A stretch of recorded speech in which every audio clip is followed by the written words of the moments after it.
Have you ever stood in front of the people you love most, thinking you finally earned their approval, only to be pushed aside like you were nothing? That was my reality. I'm Clara Hayes, 31, a woman who clawed her way up from being the overlooked daughter to becoming a self-made tech millionaire. I believed that if I gave enough, money, houses, even once-in-a-lifetime vacations, I'd finally be seen, finally be loved. But I was wrong. 2 days before the family cruise I paid $25,000 for, I received a message. Dad only wants the family to go. You shouldn't come. Later, I saw the photos. My parents smiling, my brother Ethan and his girlfriend sipping champagne. That's when it hit me. I was never truly part of their family. My name is Clara Hayes, and if there's one thing I learned growing up, it's this. In my family, love was not unconditional. It was selective.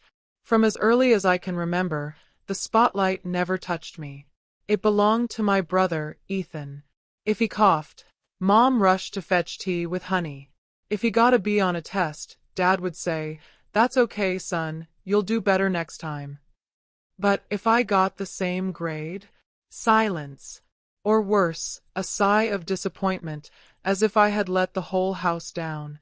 Birthdays told the same story. Ethan's gifts sparkled. Bikes, video game consoles, shiny gadgets he'd brag about at school. Mine.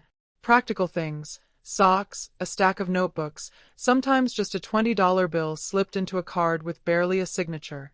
At 12, I told myself it didn't matter. Gifts fade, after all. But deep down, it hurt to know who they thought deserved magic, and who didn't. College was the real test. Ethan's tuition was fully covered. Dad proudly co-signed his loans. Mom packed him care packages every month. Me. I worked part-time jobs, pulled double shifts at diners, lived off ramen, and begged professors for extra assignments so I wouldn't fall behind. I remember calling home once, exhausted, asking if they could help me with just one semester's books.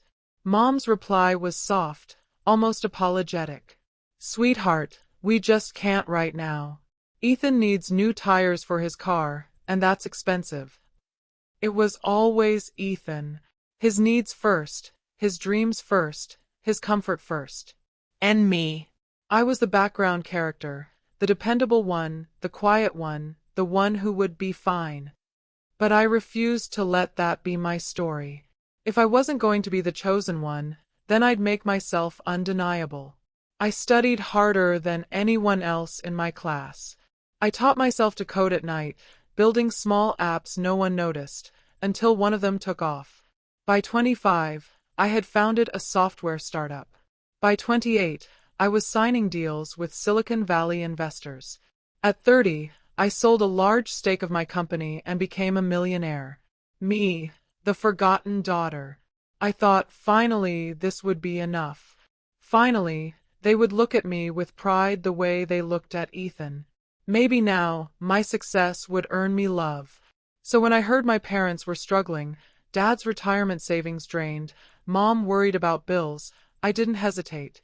I told myself this was my chance to mend everything.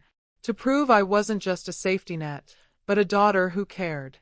I bought them a house. Not just a house, but a dream home. Spacious, modern, nearly $1 million worth of safety and comfort. I remember handing them the keys, expecting tears, expecting a hug that lingered, maybe even the words I had been waiting 3 decades to hear. "We're proud of you, Clara." They thanked me, yes, smiled politely. But as we toured the gleaming kitchen and the sunlit living room, I noticed something sharp beneath the surface. Their eyes didn't shine for me. They shone when Ethan walked in, when he made some offhand comment about how cool the place was, how it would be great for parties. I stood there, invisible again, holding the deed to the house I bought, while Mom clung to Ethan's arm and Dad chuckled at his jokes. I was the one who had given them this roof, this second chance at stability, and yet I was still just the supporting role in their perfect little family play. That night, as I lay awake in my own apartment, I tried to push the bitterness away. Maybe it didn't matter if they praised me. Maybe love wasn't about recognition. It was about giving without expecting. I repeated those words like a prayer. convincing myself that one day they would see me. One day the gap would close. So when Mom suggested a family cruise, a way to celebrate, to make new memories, I said yes without hesitation. I paid for it all. Over $25,000 for cabins, flights, excursions, champagne packages. Because I believed, foolishly, that this was the moment. This was where we'd laugh together, heal together. This was where I'd finally belong. I didn't know, of course, that the real betrayal was still waiting. That no matter how much I gave, they had already decided, Ethan was family. And I was just the outsider with the checkbook. When Mom first mentioned the idea of a cruise, I felt something stir inside me. Finally, I thought, this is it. This is where we mend things. This is where they'll let me in. We were sitting in the living room of their new house, the one I had bought for them, when she said it. We should do something special to celebrate, Clara. A family cruise. Just us. Sun, ocean, no worries for a while. The way she said family, with that warmth I had always craved, made me almost dizzy with hope. Dad nodded in approval, and Ethan, lounging on the couch, smirked and said, "Yeah, that could be fun." I didn't even hesitate. "I'll book it," I said, maybe too quickly. And I did. Within a week, I had reserved a luxury package, 2 ocean view cabins, private excursions, even champagne service. The bill came to just over $25,000. A small price, I told myself, for something priceless, belonging. For weeks, I lived on that hope. I imagined us standing on the deck together, the ocean breeze on our faces, laughing like the families I saw in commercials. I imagined dinners where they would toast me, not just Ethan, for once. Where I would finally hear the words I'd been waiting for. "We're proud of you, Clara. We're glad you're here." But then, 2 days before we were supposed to set sail, my phone buzzed. A text from Mom. I still remember every word. "Sweetheart, I'm so sorry. You won't be coming on the cruise. Dad feels strongly, it should just be family." I stared at the screen, my heart pounding in my ears. I read it once, twice, 10 times, certain I had misunderstood. Should just be family? I was family. My hands shook as I called her. Straight to voicemail. I called again. Nothing. I texted, "What do you mean? I am family. I paid for this. Talk to me." No reply. That night, I barely slept. I told myself there had to be some mistake. Maybe Dad was sick. Maybe they needed to reschedule. Maybe. But 2 days later, the truth hit me in the cruelest way possible, through social media. There they were. My parents. Ethan. And his girlfriend. Smiling, sunlit, clinking glasses on the deck of a luxury ship. Captions that read, "Family time," and "So blessed to be together." My stomach twisted as I scrolled through the pictures. Ethan with his arm around Mom. Dad laughing with Ethan's girlfriend. My parents glowing with pride, with joy. And me. I was nowhere. Not a mention, not a tag, not even a text to say they missed me. It wasn't a mistake. It wasn't an oversight. It was deliberate. They had chosen. And it wasn't me. I sat on the floor of my apartment, the phone slipping out of my hands, tears burning my face. For years, I had told myself that maybe if I worked harder, if I gave more, if I succeeded enough, I would finally matter. But that night, staring at the proof of my exclusion, I realized the truth. I was never really part of their family. I was the wallet, the safety net, the convenient daughter who would pay the bills, buy the house, fund the trips. But when it came to the moments that mattered, when it came to love, to belonging, I was disposable. I thought about the house I had bought them. Nearly $1 million gone, just so they could feel secure. I thought about the cruise, $25,000 spent for a dream that was never meant to include me. And I thought about every birthday, every Christmas, every time I had stood in Ethan's shadow waiting for a sliver of light. And something in me broke. Not in a way that made me weaker. No, this was different. This was the kind of break that hardens you, that strips away illusions and leaves only the truth. And the truth was this: they didn't want me. They never had. So, for the first time in my life, I stopped begging for scraps of affection. I stopped waiting for recognition that would never come. Instead, I began to think about something else. Something sharper. Something that would make them feel the weight of what they had done. If I wasn't part of their family, then fine. But I would make damn sure they remembered the day they chose to betray me. That was the moment the idea of revenge took root. And once it did, it consumed me. Because love had failed me. Patience had failed me. But maybe, just maybe, justice wouldn't. The night I saw those cruise pictures, I didn't sleep. I lay awake staring at the ceiling, my body heavy but my mind racing like a machine I couldn't switch off. Every smile in those photos replayed in my head like a cruel slideshow. My parents looked lighter, happier, as though my absence had been a relief, not a loss. By dawn, something inside me shifted. I had spent years chasing crumbs of affection, offering grand gestures in exchange for the simplest acknowledgement. But no more. If they only saw me as a wallet, then I was going to close that wallet and slam it shut with finality.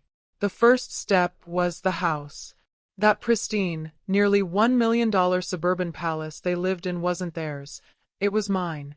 I had bought it outright, in cash, under my name. I had told myself it was a gift of love, a way to provide comfort. But now it was leverage. That very morning, I called my lawyer. I want to discuss selling a property, I said, my voice flat but steady. Which one? He asked. My parents' house. There was silence on the line, then a cautious, do they know? They will. He didn't press further. By noon, I was on a flight to Denver, where the title company was located. While my family was sipping cocktails by a turquoise sea, I was signing the preliminary contracts to list the house. But I didn't want to just list it. I wanted it gone, quickly, cleanly, with no loopholes for them to crawl back through. That's when fate handed me a gift. A young couple, newly married, had been eyeing the property for weeks. They were eager, financially ready, and willing to pay in cash to secure the home. By the end of that week, the deal was nearly finalized. They promised a swift close, and I promised to hand them the keys within a month. I should have felt guilty, but I didn't. See, this wasn't cruelty. I wasn't tossing my parents onto the street. I had already arranged the next step. With the help of my lawyer and a relocation service, I secured them a modest 2-bedroom apartment in a reputable retirement community. It wasn't a mansion, but it was safe, clean, and fully paid for, at least for the first year. After that, they would be responsible for their own expenses. It wasn't punishment. It was justice. A reset. A reminder that love cannot be purchased, no matter how much money you throw at people who will never see you as enough. But even as I orchestrated every detail, the sale documents, the wire transfers, the lease agreements, I knew I wanted one last piece to this puzzle: my voice. So I sat at my desk, pulled out a sheet of heavy stationery, and began to write. The letter poured out of me like venom mixed with sorrow. I told them how every birthday, every holiday, every achievement had been overshadowed by Ethan. How I had convinced myself that if I gave more, they'd eventually see me. How I had bought the house, not as a show of wealth, but as a plea for belonging. And then I told them the truth, that I was not their safety net, that I was not their scapegoat, that I was not their invisible child, begging for scraps of their pride. I wrote, this house was meant to be a symbol of love, but love cannot be bought. And if all you ever see me as is a wallet, then consider this the last payment you'll ever receive from me. Finally, I ended with a line that had lived in the back of my throat for years. too bitter to speak aloud until now. From this moment forward, I am no longer your rescue. You will learn to stand on your own, or you will fall. Either way, I will not catch you. When I finished, I sealed the envelope, placed it in a drawer, and exhaled. For the first time in my life, I felt free, not from responsibility, but from illusion. This wasn't revenge in the traditional sense. There were no screaming matches, no cruel confrontations. This was cleaner, sharper, like cutting a cord that had strangled me for decades. And as the ink dried, I realized something. I wasn't just preparing paperwork. I was preparing myself. Preparing to step into a life where I didn't have to beg to be loved. Preparing to walk away without looking back. Preparing, finally, to choose myself. I timed it perfectly. The papers were signed. The new owners were eager.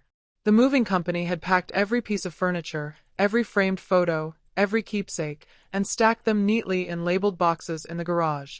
By the time my family's cruise ship pulled back into port, their home was no longer theirs. When they finally pulled into the driveway, sunburned and smiling from their luxury vacation, they froze. A strange SUV sat in the garage. A sold sign gleamed proudly in the front yard. And through the window, they could see unfamiliar furniture already filling the living room. The first one to react was my mother. Her jaw dropped before she shrieked, "What the hell is this?" My father's face turned crimson, the veins in his neck bulging as he stepped forward. Ethan, with his golden boy arrogance, looked around as if the world had suddenly flipped upside down. He was holding his girlfriend's hand, but she quickly let go, sensing the storm about to break. That's when I stepped out from the foyer, calm, composed, not a single tremor in my voice. I had waited for this moment. "Welcome home," I said evenly. "Or rather, welcome to what used to be your home." My mother's eyes widened. My father growled, "What have you done, Clara?" I didn't flinch. I simply held out a thick envelope, sealed and heavy with meaning. "This," I said, "is everything you need to know." My father snatched it and tore it open with shaking hands. Inside were two things: the signed lease agreement for their new apartment in the senior living community, and a cashier's check for $25,000. "The apartment is fully paid for, 1 year in advance," I explained, my tone almost businesslike. "And that check? It covers the exact cost of the cruise I wasn't invited on. Consider it symmetry." You can't do this," my mother stammered, clutching at her pearls like the world had ended. "Oh, I can," I said coldly. "The deed was in my name. It always was. I bought this house, not you. I allowed you to live here. That allowance has expired." For a moment, no one spoke. Then Ethan exploded. "This is insane," he shouted. "You're selfish, Clara. Do you even hear yourself? They're your parents, for God's sake. They gave you life, and this is how you repay them." I couldn't help it. I laughed. Not a cruel laugh, but the kind that bursts out when you finally see the absurdity of everything. "Selfish," I echoed. "Do you know how much I've paid? I paid for my education while Dad funded your every failure. I paid for my own rent while they covered yours. I paid for this $1 million house so they'd be comfortable. And then, I paid for a $25,000 cruise. For what? So I could be told I wasn't part of the family?" Ethan's mouth opened, then closed. He didn't have an answer, so he defaulted to anger. "You're unbelievable. You'll regret this." "No," I said softly but firmly, stepping closer so he could see the steel in my eyes. "The only regret I have is that it took me 31 years to see the truth. That I spent decades trying to buy a seat at a table where I was never welcome." My mother tried again, her voice breaking now. "Clara, honey, this isn't necessary. We can fix this, we can." I cut her off. "No, you don't get to fix this. You don't get to rewrite history. I gave you everything, and you gave me nothing. This, I gestured to the boxes stacked in the garage, to the sold sign on the lawn. This is the balance being restored. My father finally spoke, his voice low and dangerous. You've humiliated us. I met his gaze without flinching. No. You humiliated yourselves when you chose a vacation with Ethan over acknowledging me as your daughter. You made your choice. Now I've made mine. Ethan swore under his breath, muttering about lawyers, but we both knew there was nothing he could do. The paperwork was ironclad, every signature legal, every move calculated. I turned, ready to walk back inside, but then I paused. One last thing needed to be said. I've arranged more than most daughters ever would, I told them. A safe apartment, a year's expenses covered. After that, you're on your own. I am not your safety net. Not anymore. My mother's sobs filled the silence. My father's fists clenched at his sides. Ethan stood there, his face pale with fury. But me. I felt lighter than I ever had in my entire life. For the first time, I wasn't chasing their approval. I wasn't begging to belong. I was standing on my own terms, calm, resolute, and utterly free. And as I walked away, leaving them with nothing but boxes, a lease, and the bitter taste of consequences, I knew. This was only the beginning. I thought it would take months for the fallout to settle in. I was wrong. It started almost immediately. Word traveled through our extended family like wildfire. Clara sold her parents' house while they were away on a cruise. At first, I was painted as the villain, the cold, ungrateful daughter who had finally snapped. A few of my aunts and uncles called me heartless. Some cousins whispered that money had made me cruel. But then the full story leaked. People saw the pictures online, the smiling faces on the cruise deck, the glaring absence of me. Someone asked why I hadn't gone, and my mother's text eventually surfaced. Dad only wants the family to go. That one line was enough. Suddenly, the gossip shifted. People who had rushed to condemn me grew silent. A few even admitted quietly that they would have done the same. One aunt, who had always looked at me with pity, sent a simple message, "I'm proud of you for standing up for yourself." Meanwhile, the fortress Ethan had built for himself began to crumble. His golden boy image, perfect son, successful heir, was dented beyond repair. He had always leaned on our parents' reputation, their house, their wealth, as if it were his own. But now, everyone knew that the house hadn't belonged to them. It had belonged to me, and that I had taken it back. The humiliation was unbearable for him. His girlfriend, who had posed in bikinis on the cruise, tagging luxury brands in every post, was suddenly quiet. Within weeks, she was gone.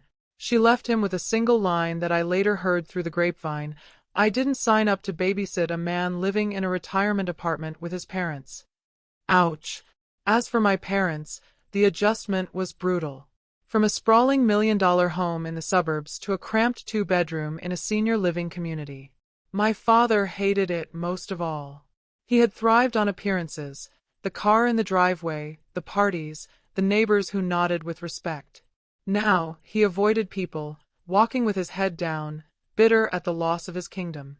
My mother, once so quick to flaunt her perfect family, grew quiet. Her friends stopped calling. Maybe they didn't know what to say. Or maybe they were ashamed of her as much as I was. The irony, I hadn't destroyed them. I had simply removed myself from the role of provider. Without my money, their fragile world collapsed under its own weight. Weeks turned into months, and I flourished. My company hit new milestones. I moved into a penthouse in Denver, my dream space, with floor-to-ceiling windows overlooking the skyline. I hosted dinners with friends, people who actually valued me. For the first time, I felt at home. But then one night, as I was reviewing some contracts with a glass of wine in hand, my phone buzzed. Ethan. I almost ignored it, but curiosity got the better of me. I answered, Clara. His voice was hoarse, like he'd been crying. It's me. I leaned back on the couch, waiting. There was a long pause before he spoke again. You've won. Okay. Everything's gone. The house, the respect, even her. She left. Mom and Dad can't stop fighting. Everyone looks at me differently now. Like I'm pathetic. His breath hitched. You did this. Are you happy? For a moment, I said nothing. I let his words hang there, heavy with desperation. I could hear him shifting, waiting, hoping for some scrap of sympathy. Finally, I spoke, my voice calm, almost too calm.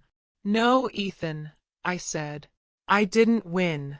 You lost. You lost the moment you decided that my only worth was in what I could give you.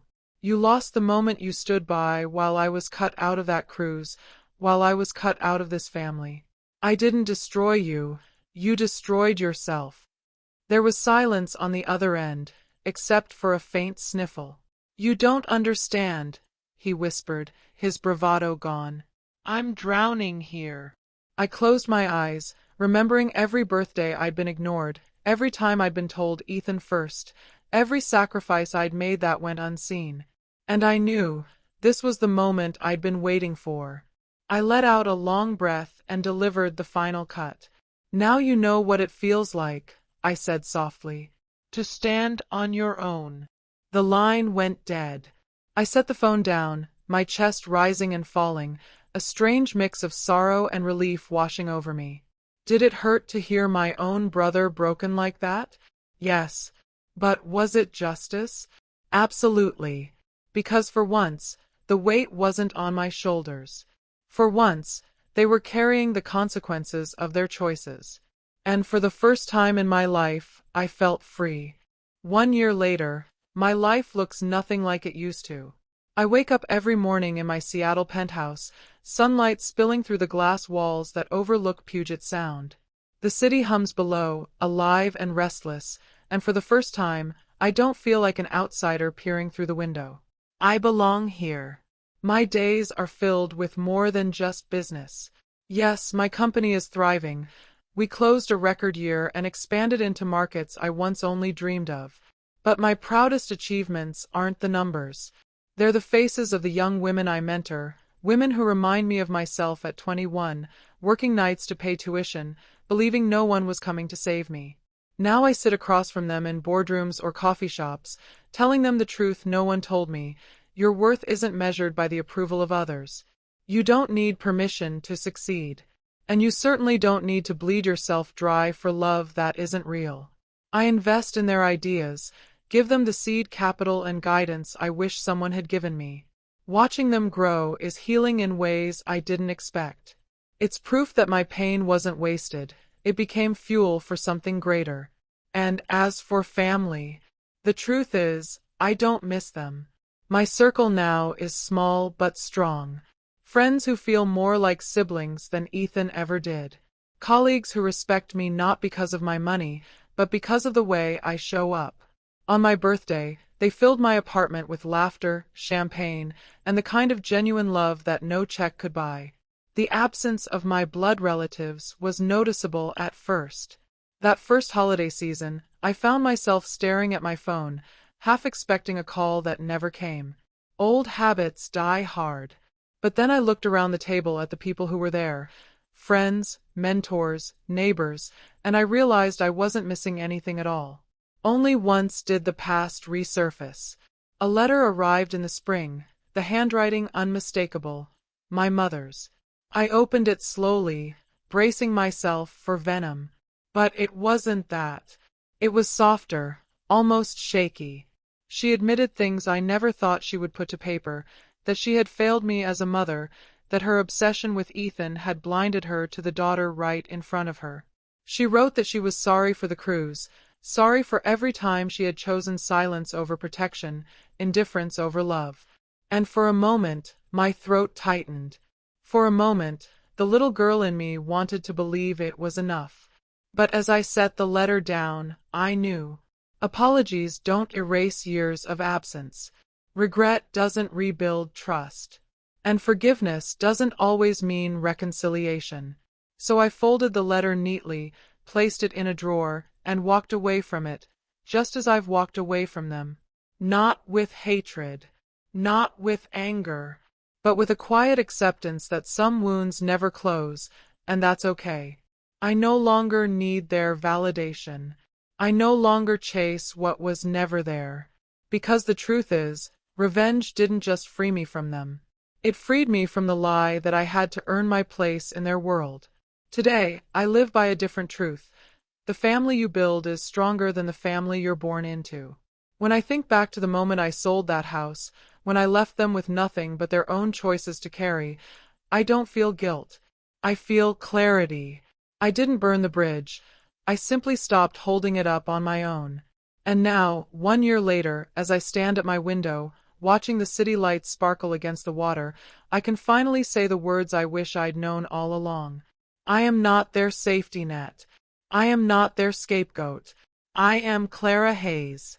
And I finally chose myself. And that choice was the sweetest victory of all.